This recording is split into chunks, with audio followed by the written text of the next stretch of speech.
What's up, y'all? It's Thursday. I hope everybody out there is feeling good. So let's go ahead and get down. And I briefly want to talk about Cardi B. So this won't be too long of a segment, but I think that she did something pretty damn cool at one of her recent concerts. Now, a lot of people are talking about this on social media, and they talked about the crowd's reaction when she said what she actually said. And I'm going to play that for you here. But I think that she said what needed to be said. And I appreciate Cardi B for saying that. Now, I do acknowledge that she said some very, very disturbing and disrespectful things about black women. So I'm not here to give her a pass. But I thought in this particular instance, she said what needed to be said to her own community. Check out this clip. Shout out to my Latinos in the building. This is my Latino section. But remember, we couldn't be living comfortably in this country. These African Americans didn't fight for us. Shout out to my Salvadorians, my Ecuadorians, my Colombians, Peruvians. Who else I'm missing? Guatemalans, Costa Ricans. We got some Puerto Ricans in this motherfucker. Watch me use God to clear this up.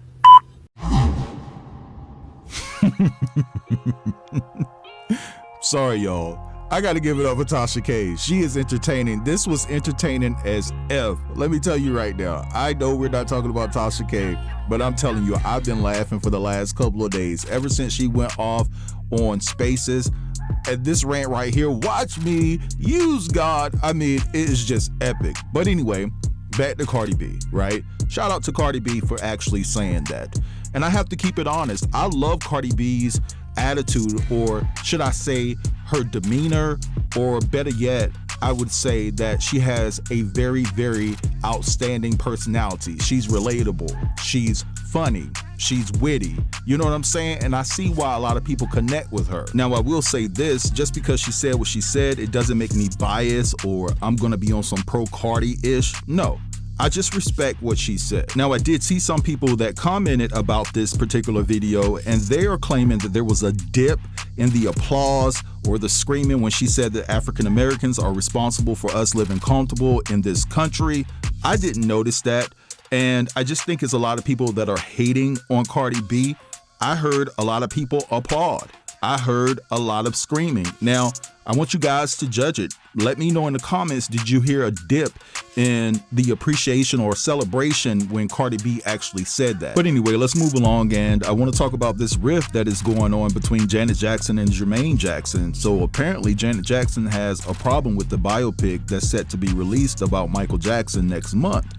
And Jermaine Jackson and Janet are fighting behind the scenes. Now, Jermaine's son, Jafar, I believe that's how you pronounce his name. If it's not, y'all know what I say. That's what it is today, right? He's actually playing Michael Jackson in this new biopic. And Jermaine Jackson is saying that Janet has always been insanely jealous over Michael because her career is in the toilet. So apparently there was a phone call last week where the siblings got together, the family got together, and they discussed this biopic that was coming out.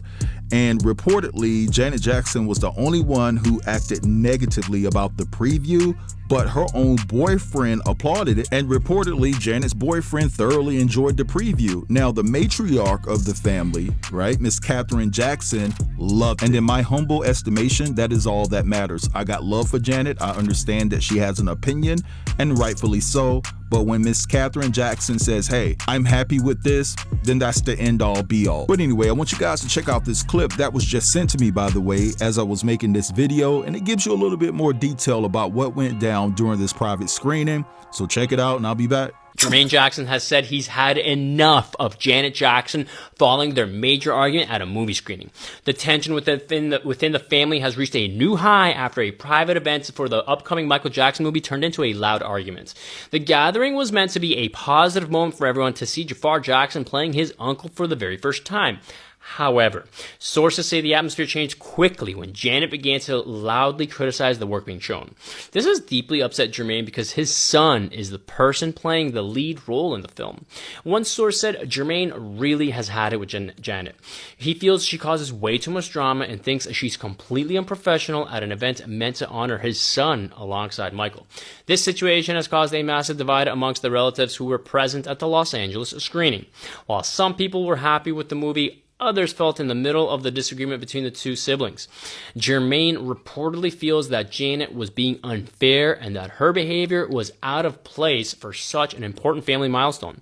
Janet has always been a very strong figure in the family, but her honesty this time has caused a lot of drama. But before you go, I want to know, do you think Jermaine is right to be angry? All right, so we just saw and heard all of that, and I know that Jafar, Janet's nephew, who is Jermaine's son, has to feel some type of way about Janet's critique. I mean, she could have talked to Jermaine or Jafar behind the scenes, but she loudly and obnoxiously criticized her nephew's performance, playing his own uncle. So, like I said, I know that has to hurt, but I hope they get it together as a family. This is just another bump in the road, and everything just returns back to normal, and everybody can get along. But anyway, let's move along, and I want to discuss the fact that the CIA is facing major backlash because a hidden document with a potential cure for cancer was declassified. Now, we all have said to ourselves or talked amongst each other, and we've all come to the conclusion that there has to be a cure for cancer. But we all know that the medical institutions, they won't make any money when you have a bunch of healthy people roaming around in these streets, right? So, of course, they're not going to give us what we actually need to sustain a healthy lifestyle when you come down with an ailment. Now, of course, you have the option of getting surgery if the cancer has been caught in time, right? And that's going to be $1,000. And some people don't even have health care. And if you do have health care, you don't have the type of health care to afford that type of surgery. And then there's chemotherapy that costs out of the wazoo. So what I'm going to do right now is play you all a clip that explains this in further detail, and then I'll be back. Bit of a controversial subject, this one. Cancer and cancer treatment. I have to be careful what I say because the various social media platforms don't like you saying things that are unverifiable when it comes to this sort of stuff.